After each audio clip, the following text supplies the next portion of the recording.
sintonia, troca de experiências e um bate-papo descontraído sobre espiritismo na sua manhã. Deusa Nogueira explica a mediunidade em nosso dia a dia. Começa agora na sua rádio Rio de Janeiro o programa Conversando sobre a Mediunidade. Amigos ouvintes, queridos da Rádio Rio de Janeiro, meu nome é Deusa Nogueira. Estamos nós, uma vez mais, conversando sobre a mediunidade. Hoje vamos trazer um tema que particularmente eu acho bem interessante para a nossa meditação. Realmente, como espíritos imperfeitos, a gente tem alguns atropelos ou algumas dúvidas e dificilmente, ou em muitas circunstâncias, não conseguimos resolvê-los sozinhos. E aí vem aquele pensamento: vou pedir um conselho. Vou pedir um conselho a alguém encarnado, que eu considero mais experiente, que eu considero dentro de um padrão moral aceitável, interessante, ou vou pedir um conselho a alguém desencarnado.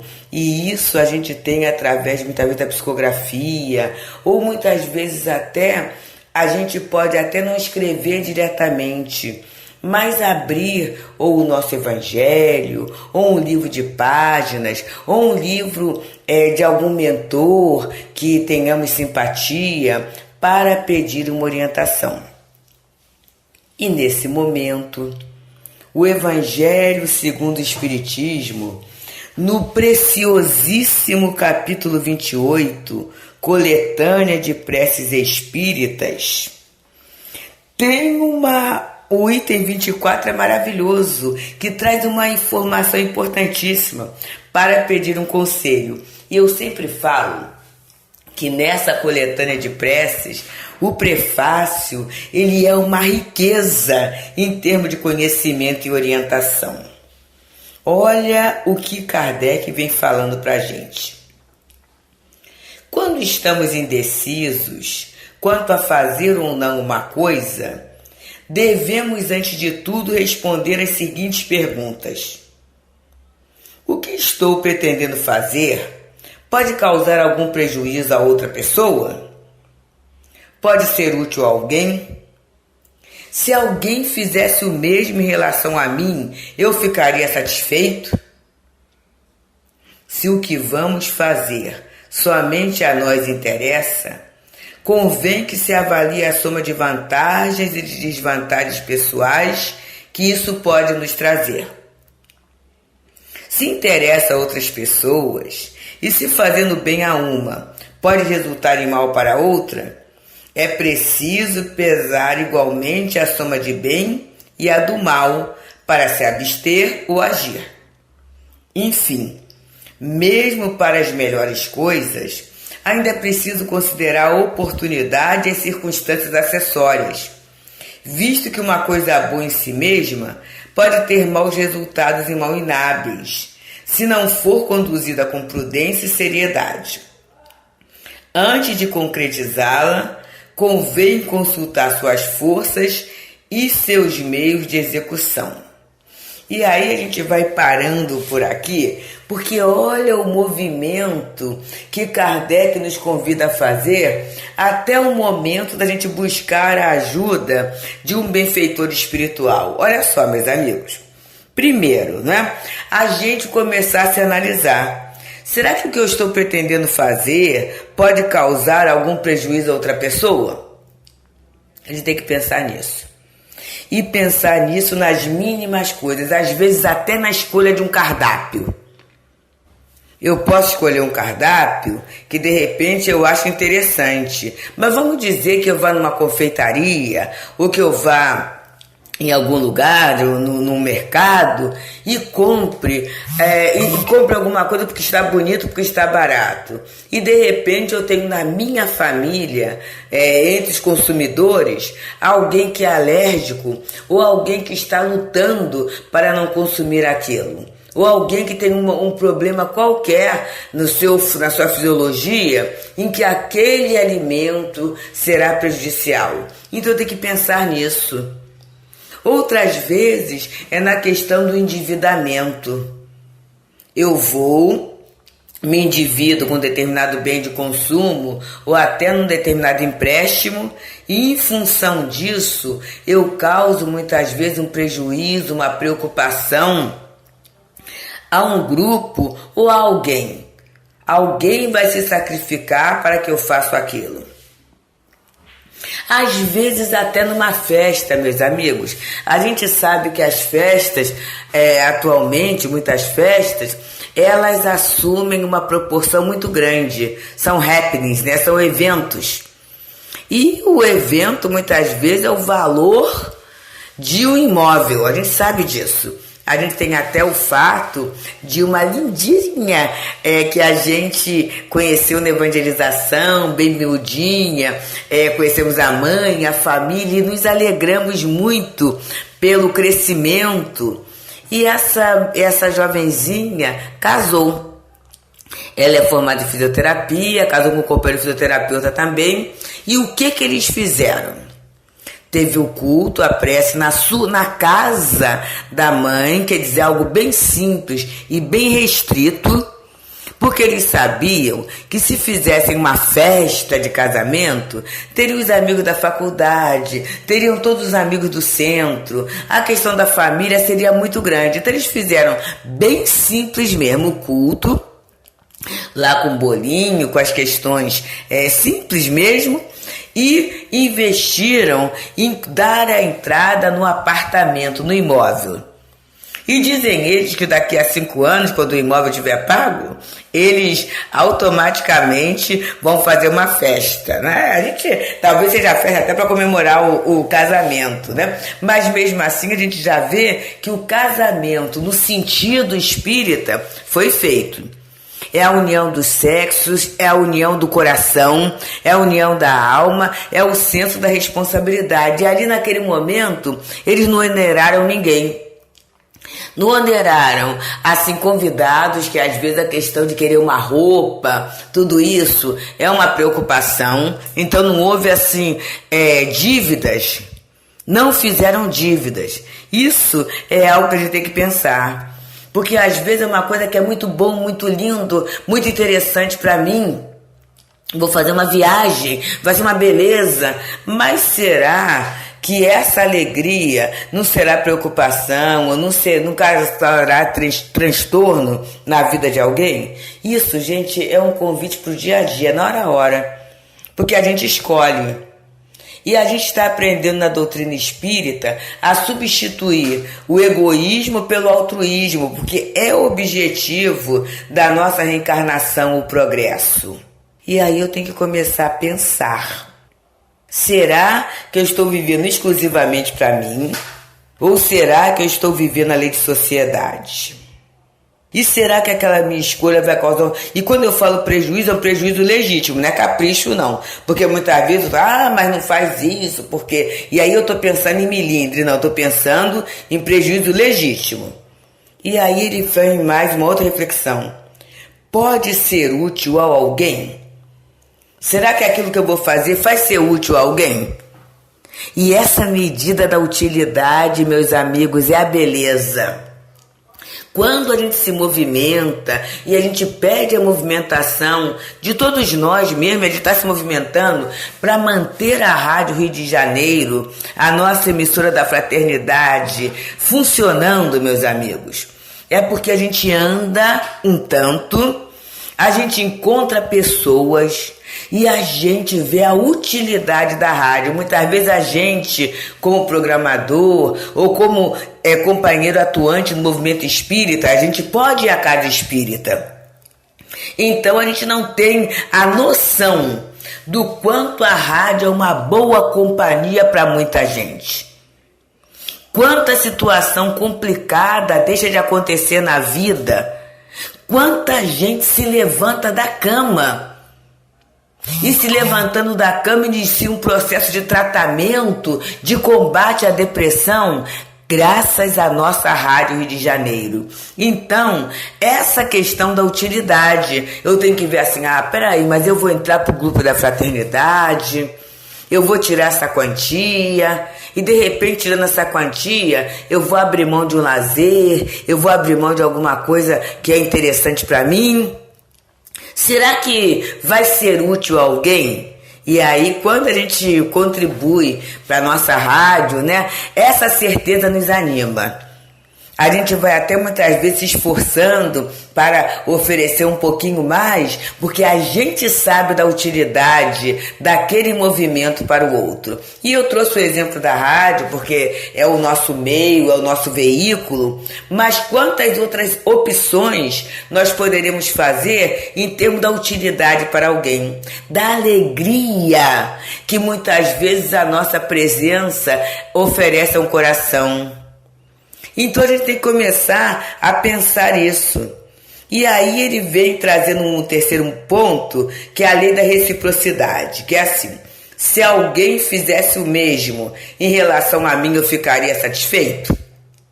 Isso é interessante. Porque é um outro fiel da balança para a nossa avaliação. Então eu posso ver, vai causar algum prejuízo? Vai ser útil a alguém? E se alguém fizesse comigo, seria bom? Então, agora, quando nem sempre, não é? É nessa questão da relação com o outro. E aí, ele vem numa segunda parte que leva à reflexão. Bem, amigos, nós estamos aqui no programa Conversando sobre a Mediunidade. Meu nome é Deusa Nogueira. E hoje a gente está analisando na coletânea de preces espíritas do Evangelho segundo o Espiritismo, no seu capítulo 28, o item 24, para pedir um conselho. E estamos conversando sobre as nossas dificuldades na vida, os atropelos e a nossa própria condição de inferioridade, que leva a gente a ter dúvidas quanto às nossas escolhas, quanto ao nosso movimento. E aí a gente precisa pedir o conselho. E Kardec, é muito interessante, gente, que primeiro ele começa na análise nossa pessoal. O que eu estou pretendendo fazer pode causar algum prejuízo a outra pessoa? Pode ser útil a alguém? Se alguém fizesse em relação a mim, eu ficaria satisfeito. Por quê? Se eu responder sim, por exemplo, se causar algum prejuízo, eu não preciso nem perguntar a ninguém, eu já não vou fazer. Se eu falar assim, bem, pode ser útil a alguém? Se pode ser útil a alguém, se eu falar sim, então vale a pena fazer, né? Se alguém fizesse a mesma relação a mim, eu ficaria satisfeito. Então ele começa a usar, a trabalhar para que possamos utilizar aquilo que Leon Denis fala sobre as potências da alma, o autoconhecimento, a autoanálise, para que eu não ocupe pessoas, instituições em vão. E aí ele vem no outro ponto. Se o que vamos fazer somente a nós interessa, convém que se avalie a soma de vantagens e desvantagens pessoais que isso pode nos trazer. Isso é bem interessante.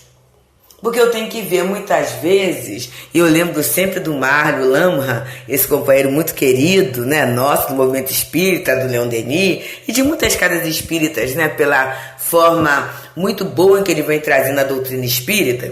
Ele fala assim, nem tudo que é bom é um bem. Então eu tenho que analisar. De repente eu acho, mas isso vai ser muito bom para mim. Mas esse bom para mim vai me dar um lucro moral, vamos colocar assim, um ganho moral.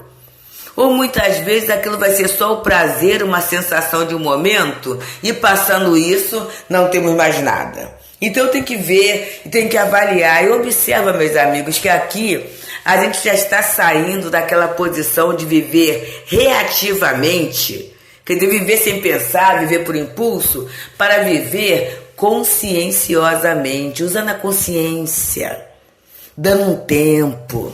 Vamos ter uma calma, uma reflexão maior. E aí ele fala, continua, se interessa a outras pessoas, e se fazendo bem a uma pode resultar em mal para outra, é preciso igualmente pesar a soma do bem e a do mal para se abster ou agir. Porque muitas vezes, para se fazer um bem, a gente acaba causando um mal ou um prejuízo a outro. E aí a gente tem que fazer um peso seguinte: a minha atitude está sendo só um capricho ou a minha atitude está sendo uma legítima escolha? Eu tenho que começar a pensar nisso. E a partir daí, mesmo essa que vai ser prejudicada, é um prejuízo momentâneo que pode levá-la até a analisar e a mudar o procedimento para o bem? Eu tenho que pensar nisso, meus amigos.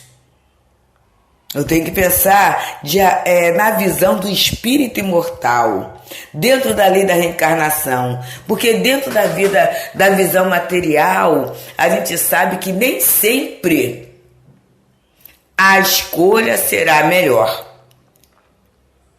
E aí ele coloca: enfim, mesmo para as melhores coisas, ainda é preciso considerar a oportunidade e as circunstâncias acessórias, visto que uma coisa boa em si mesma pode ter maus resultados e mal ensináveis, se não for conduzida com prudência e seriedade. E isso vai exigir um autoconhecimento e uma autoanálise. Às vezes, uma coisa muito boa, mas se eu ganhar aquilo, será que eu saberei utilizar aquele recurso?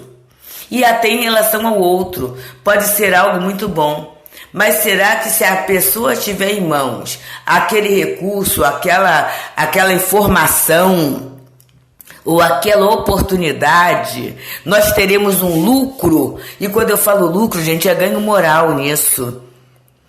É essa visão de futuro que a gente tem que ampliar. A vida é muito mais do que esse momento que eu estou vivendo. O que eu estou semeando? Quais são os valores que eu estou trabalhando? E aí ele coloca, né? Então, antes de eu concretizar isso, eu tenho que consultar as forças e seus meios de execução, porque às vezes é algo muito bom, mas ainda não dá para mim. Às vezes é algo muito bom, mas eu não tenho recursos. Então, é um planejamento, assim como a nossa reencarnação é planejada. Assim como a misericórdia de Deus, ela vai nos banhando, ela vai nos ofertando. O próprio Jesus nos falou, o Mestre Jesus, a cada dia o seu mal. E a gente tem em André Luiz a explicação, né, que toda precipitação gera desastre. Então, aí ele fala: em todos os casos, sempre se pode solicitar a assistência dos espíritos protetores, lembrando-se dessas sábias palavras: na dúvida, abstente. Olha que palavra interessante, né? Se eu estou em dúvida, é melhor que eu dê uma paradinha. Para quê? Para dar um tempo da reflexão, da ajuda e até da maturidade para aquela execução. E aí ele traz a prece, que é belíssima. Em nome de Deus Todo-Poderoso, bons espíritos que me protegem, inspirem-me a melhor resolução a tomar na incerteza em que me encontro. Dirijam o meu pensamento para o bem e afaste a influência daqueles que tentarem me enganar. E olha que prece curta, mas muito boa, não é? Para a gente começar a pensar, olha só, em nome de Deus, quer dizer, tudo em nome de Deus. Bons espíritos que me protegem, inspirem-me a escolher a melhor solução a tomar na incerteza que me encontro. Dirijam o meu pensamento para o bem e afastem a influência daqueles que tentarem me enganar. Então a gente vê que é uma prece curta, por quê? É uma incerteza que eu estou e muitas vezes o tempo não é muito. E essa incerteza, gente, também a gente pode colocar quando eu vou pedir um conselho ao plano espiritual, porque às vezes o meu pedido é só preguiça. É falta de pensar, é falta de analisar, é falta de recorrer aos recursos que eu tenho. É engraçado que a gente faz assim em relação à vida material. Eu quero pedir alguma coisa a alguém, eu vou pedir alguma coisa que eu tenho. Eu vou sair para pedir, por exemplo, uma colher a um vizinho, se eu tenho colher dentro de casa? É claro que não, que eu vou achar assim, não fica nem bem, não é de bom tom, e por que eu vou ocupar a pessoa desnecessariamente? Mas nem sempre a gente pensa assim com Deus, Jesus, o plano espiritual. A gente às vezes tem um uso até desrespeitoso. Então é interessante que antes de eu pedir uma orientação pela psicografia ou pela intuição, seja lá como for, eu analise o móvel, o objeto do minha solicitação, para que eu não me perca. E aí, se eu acho que aquilo ali vai me atrapalhar muito, que eu me abstenha. E que eu entenda que a melhor resolução a tomar nem sempre será para uma grande alegria material, muitas vezes é até para perder alguma coisa. Quantas vezes a perda é o ganho, não é, meus amigos? Quantas vezes? Quantas vezes o passar por covarde, passar por uma criatura sem recurso, ela não respondeu porque não sabe, é porque não tem conhecimento mesmo. Quantas vezes o passar assim, por perdedor aos olhos do mundo, por ingênuo aos olhos do mundo, por alguém que não tem recursos aos olhos do mundo, é a vitória diante de Deus. A gente vê o próprio Jesus no episódio da crucificação. Ele foi considerado um derrotado diante dos homens, o perdedor. No martiriológio, está lá Emmanuel falando de Jesus, estavam os argumentos da negação absoluta, a sede, né? A capitulação, está entre dois ladrões. Mas quanto ganho moral todos nós temos. Então, muitas vezes, calar é falar. Ceder é ganhar. Silenciar é equilibrar-se. Trabalhar um pouquinho mais é conquistar simpatias silenciosas. É conquistar valores de aprendizagem. É conquistar resistência moral. É conquistar resistência ao mal. Então, que a gente pense. Agora, se depois de eu pensar tudo isso, eu vou assim, mas ainda estou em dúvida, aí sim, que a gente peça assistência dos espíritos, que a gente faça a nossa prece, que a gente faça o nosso pedido por escrito, da forma como for, e aí sim, e que a gente esteja pronto para aproveitar gota a gota a orientação que é trazida. Porque muitas vezes a gente recebe uma orientação e parte para a segunda, parte para a terceira, parte para a quarta, sem pensar se a gente já aproveitou milímetro a milímetro, palavra a palavra, aquela orientação que chegou. Se a gente está realmente aproveitando o trabalho desses amigos espirituais que, em nome de Deus, são esses bons espíritos que se fazem amigos, se fazem nossos protetores para nos ajudar a estarmos serenos, a estarmos resolutos, a optarmos pelo bem nas tribulações da vida, que são as tribulações por que todos nós passamos. Amigos, que a gente possa ter um dia de muita paz, de boas escolhas e boas resoluções. E para quem chegou agora, estamos conversando sobre Para Pedir um Conselho, Evangelho segundo o Espiritismo, capítulo 28, coletânea de preces espíritas, item 24 e 25. Que o Senhor Jesus abençoe a todos nós neste dia. Deusa Nogueira explica a mediunidade em nosso dia a dia. Programa Conversando sobre a Mediunidade.